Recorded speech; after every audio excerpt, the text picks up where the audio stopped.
I'm meteorologist John Marshall. I hope you all had a Merry Christmas and are continuing to celebrate Hanukkah for those of you that celebrate. We've had a beautiful day today, folks. Temperatures mid-afternoon hours around 60 degrees in New York City. Not feeling like winter at all, but there is some colder weather, if you will, back to the west of us over portions of the Great Lakes. Temperatures are in the 20s. So the cool air is going to take its time coming into the tri-state area over the next, let's say, 12 to 24 hours. It's not going to be 60 for your Wednesday. It's going to be more like in the mid-40s, but that's still about 5 or 6 degrees above average. Now, there's been some talk about a storm developing, and will it give us snow? Will it be rain for Thursday? And right now, all the latest computer guidance is in, and it's suggesting a vigorous system is going to work into the tri-state area at the upper levels of the atmosphere.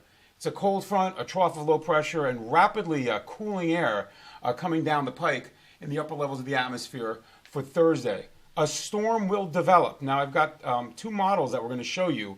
The first model is the American model, the GFS, and let's get into that, and we'll show you that basically it's going to be developing a weak area of low pressure to the south and west of New York City. I'm just getting my little computer up to speed here.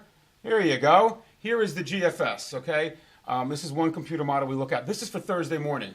Weak area of low pressure up over the northern Great Lakes, and it's having a cold front snake down the Appalachians, and then by 1 o'clock in the afternoon on Thursday, the GFS model has a bit of light precipitation, most likely light rain along the coast, maybe some light snow inland. 7 p.m. Thursday evening, it bombs out a storm east of Cape Cod, but drags all the moisture offshore. So basically, it shuts off the precipitation quite rapidly, and they get a full-fledged snowstorm over eastern portions of New England.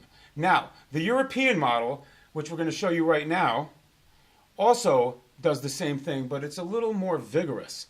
Here's one area of low pressure over the northern Great Lakes. This is Thursday morning, with a weak storm developing east of Chincoteague, Virginia. So 1 p.m. Thursday, light rain, maybe a little wet snow develops north and west of New York City, but then it really explodes a storm south of Montauk Point, Long Island.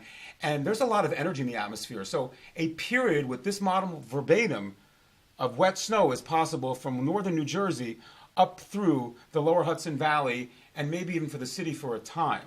And then it, again, like the other model, gives a major snowstorm for eastern New England. Right now, the thinking is that there will be a bit of snow for parts of the area north of New York City for Thursday. I think it is moving too quickly to actually give us a substantial snow at the coast. It's just a little too warm. But you have to watch these situations very, very carefully. Wednesday, tomorrow, not 60. How about double fours? Mostly sunny skies. For Thursday, we're looking at a bit of rain and snow. Again, the coast will be just too warm. But I think if the European does come to fruition, or at least a part of that cold air comes down from the upper levels, there could be wet snow at the finish of this storm that is moving very rapidly for your Thursday. So an accumulation is possible north and northwest and in interior Connecticut. That's the most likely scenario right now. Temperatures in the 40s, plummeting into the 30s. Friday will be windy, cold. 38 degrees is where we should be this time of the year. Wind gusts up to 30 and 40 miles an hour, and the holiday week continues. We close out 2016 on Saturday, partly sunny skies. There may be a sprinkle or a flurry as the ball drops at stroke of midnight on New Year's Eve. By Sunday, New Year's Day, 2017, temperatures will be in the mid-40s under mostly sunny skies. We've seen this scenario a couple times with the way these storms develop on a cold front.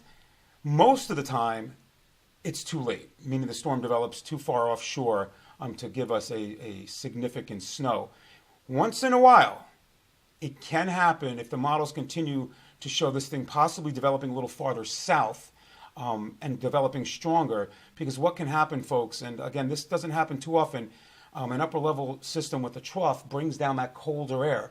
So when that precipitation falls and it's heavy enough, it brings down that colder air and changes the rain over to snow. I don't want you guys to be caught off guard, especially for areas Thursday afternoon, north and west of 287 and up through the lower and mid-Hudson Valley, and especially interior Connecticut. Looks like a possibility of a bullseye for some more significant accumulating snow. Obviously, you can always get an update at www.johnmarshallweather.com, and I'll be on the air once again this weekend, Saturday morning, on CBS2 from 6 to 9:30. And I'll update you here as well as John Marshall Weather and give you the latest forecast on what may be transpiring for your Thursday. But it just looks like it's moving too quick, but I don't want to be surprised here because every now and then it could drop a little bit of snow, and then the weekend looks pretty nice around here with temperatures in the 30s. Have a great evening.